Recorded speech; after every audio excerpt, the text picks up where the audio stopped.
Hey guys. I am here with international man of mystery and intrigue. We call him Phil Coulson on TV, but really Clark Gregg. Hello, sir. Hi, Lorraine. The end of season 6. The season finale was crazy bananas. So much happened. You know, we've had some bananas finales. That one's the King Bananas. Hot take, King Banana. Yeah. I have to ask the question, what's gonna happen to Felinda? We don't have May. Sarge is gone. Certainly the distressing showdown there where Pachakutik, who looked very much like Phil Coulson until he very much didn't, stabbed her. But I'm personally championing a Melinda May Lives movement. Yes. Which I think will take off, and perhaps we'll see her back in season 7. And she will have to contend once again with somebody who looks like Phil Coulson, but from her point of view may not be the same as Phil Coulson, because this is a super advanced, eons beyond our technology, synthetic being with Coulson's consciousness from the framework.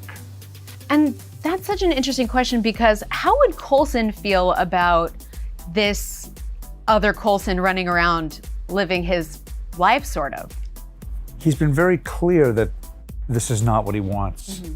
He didn't want any more fiendish sci-fi methods used to bring him back. So the first part of season 7, he's just trying to make sense of what he is now and how that can be used to help keep his friends alive.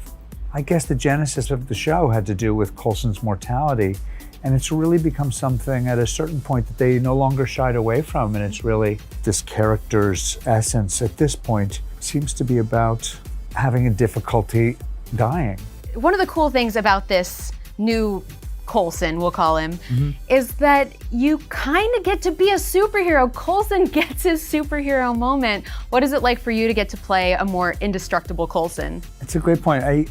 We saw this kind of super villain, Sarge, whose just relentlessness seemed to be a superpower. This new super advanced synthetic Coulson is the closest thing to a superhero that Coulson's ever been. And aside from his existential questions about if this is really him that's alive or if he just thinks he's alive, he definitely gets a kick out of being able to super protect his friends. Now, I have to ask, what can you tell us about the beginning of season 7? Where are we picking up with our agents? Well, it's clear that once the time-space continuum is ruptured, the Chronicoms show up determined to take Earth, and they're capable of going back in time. And suddenly, Coulson and the team are in 1930s New York, trying to stop the Chronicoms from taking out people who might be important in the development of S.H.I.E.L.D. It's an incredible opening of season 7, this shot of the Zephyr flying over New York and then seeing the Empire State Building very much under construction. It feels actually like time travel. It feels like we're in the 30s, and we might go to some very fun other decades. It was so great catching up with Clark when he visited us at Marvel HQ just a couple of months ago. But what are you most excited to see in Marvel's Agents of S.H.I.E.L.D.?